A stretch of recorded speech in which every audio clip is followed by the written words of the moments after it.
Assalamualaikum warahmatullahi wabarakatuh. Alhamdulillahi rabbil alamin. Wassalatu wassalamu ala asrafil anbiya'i wal mursalin Sayyidina wa maulana Muhammadin wa ala alihi wa ashabihi ajma'in. Rabbi israh li sadri wa yassir li amri wahlul uqdatam min lisani yafqahu qawli. Amma ba'du.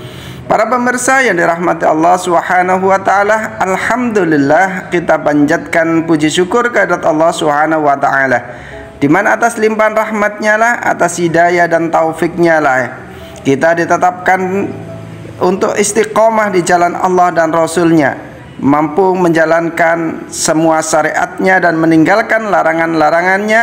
Mudah-mudahan Allah senantiasa teguhkan iman kita untuk menjadi hamba-hamba yang muttaqin. Salawat dan salam tetap terlimpahkan kepada junjungan kita Rasulullah sallallahu alaihi wasallam, juga para keluarganya, para sahabatnya, para tabi'in, tabi'in, para ulama dan kaum muslimin yang senantiasa berada di jalan Allah dan Rasulnya.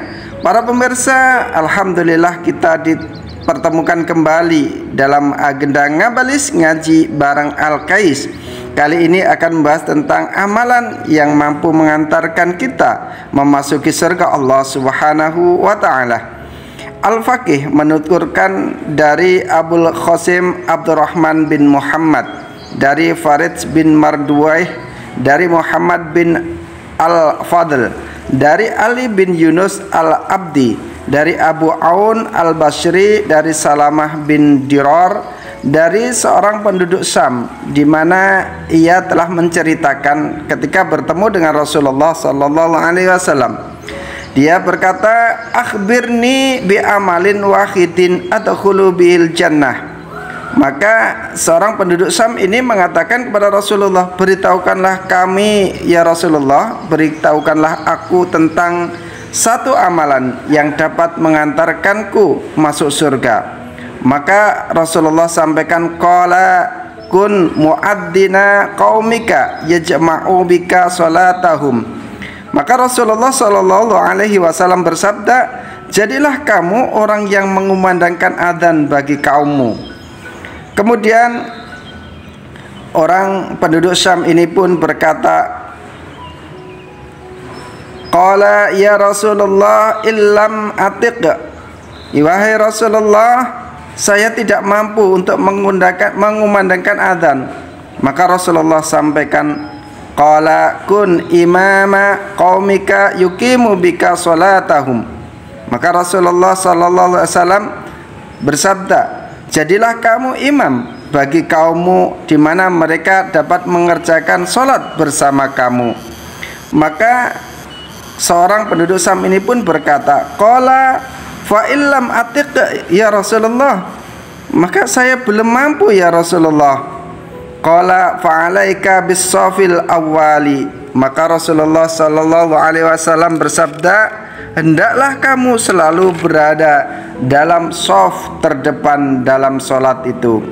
Para pemirsa yang dirahmati Allah Subhanahu wa taala, di sini seorang penduduk Syam ini bertanya kepada Rasulullah sallallahu alaihi wasallam untuk amalan yang mampu menghantarkan dia memasuki surga Allah Subhanahu wa taala. Maka Rasulullah sampaikan, maka kumandangkan adzan terhadap kaummu, yang kemudian kaummu akan melakukan amalan baik, yaitu sholat berjamaah. Maka ketika tidak mampu mengumandangkan adzan sebagaimana disampaikan dalam hadis, seorang penduduk Syam ini mengatakan, saya tidak mampu mengumandangkan adzan ya Rasulullah. Maka Rasulullah sampaikan, kalau begitu maka jadilah imam yang di situ kaummu sholat berjamaah bersamamu. Maka orang ini pun mengatakan, saya belum mampu menjadi imam. Maka Rasulullah sampaikan bahwa jadilah kamu jamaah yang berada di shaf paling terdepan. Artinya apa? Di sini kita akan melihat bahwa beliau Rasulullah sampaikan menjawab pertanyaan dari penduduk Syam, satu amalan yang mampu mengantarkan ke surga, yang pertama adalah mengumandangkan adzan, dan yang kedua menjadi imam di kaumnya, dan yang ketiga adalah menempati shaf terdepan dalam sholat. Para pemirsa yang dirahmati Allah Subhanahu wa taala, dari sini kita bisa melihat bahwa keutamaan azan menjadi imam dan menjadi makmum dalam barisan terdepan adalah sebuah keutamaan yang luar biasa, di mana keutamaan azan adalah sebagaimana Al-Qasim meriwayatkan dari Abu Umamah Al-Bahili radhiyallahu an, bahwa Nabi sallallahu alaihi wasallam bersabda, "Yughfaru lil muadzini muttasautahu walahu mithlu ajri man shola ma'ahu min ghairi ayyanqusa min ujurihim syai'un." Bagi orang yang mengumandangkan azan diampuni dosa-dosanya sepanjang suaranya terdengar, dan ia mendapatkan pahala orang-orang yang sholat bersamanya tanpa mengurangi pahala mereka sedikit pun.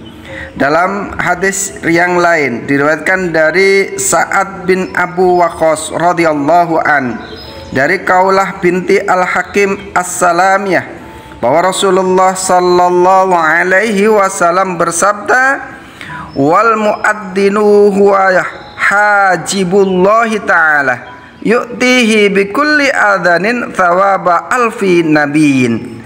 Orang-orang yang mengumandangkan azan, orang yang mengumandangkan azan itu adalah penjaga pintu Allah Subhanahu wa taala, di mana setiap kali azan ia diberi pahala 1000 nabi. Begitu juga dengan orang-orang yang menjadi imam salat, sebagaimana hadis Rasulullah dalam kelanjutan hadis tersebut, "Wal imamu wazirullahi ta'ala yu'tihi bikulli salatin thawabal alfi sadiqin." Maka kata Rasulullah sallallahu alaihi wasallam, imam adalah menteri Allah atau wazir Allah, di mana setiap solat diberi pahala 1000 orang yang berkata benar.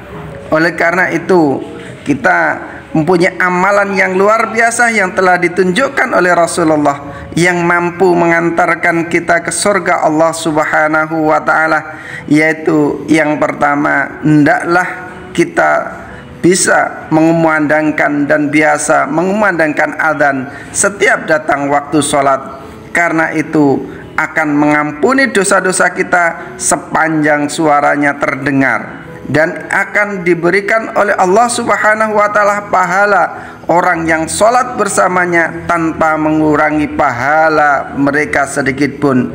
Juga sebagaimana yang disampaikan Rasulullah dalam hadis yang lain, bahwa orang yang mengumandangkan azan itu adalah penjaga pintu Allah Subhanahu wa taala, di mana setiap kali ia azan akan diberi pahala 1000 nabi. Begitu juga sebagai seorang imam, maka kata Rasulullah sallallahu alaihi wasallam dalam sabdanya, imam adalah menteri Allah, wazir Allah, di mana setiap solat diberikan pahala 1000 orang-orang yang shodikin. Oleh karena itu, inilah amalan-amalan yang mampu menghantarkan kita ke dalam jannah Allah Subhanahu wa taala. Mudah-mudahan kita senantiasa diberikan kekuatan untuk bisa menjalankan amanah ini. Yang pertama menjadi muadzim, tukang azan, dan yang kedua menjadi imam salat, atau yang ketiga menjadikan makmum dengan shaf terdepan. Mudah-mudahan Allah senantiasa memberikan jalan terbaik untuk kita untuk bisa mengamalkan amalan-amalan ini yang mampu mengantarkan kita ke surga Allah Subhanahu wa taala. Subhanakallahumma bihamdika asyhadu an la ilaha illa anta astaghfiruka wa atubu ilaik. Assalamualaikum warahmatullahi wabarakatuh.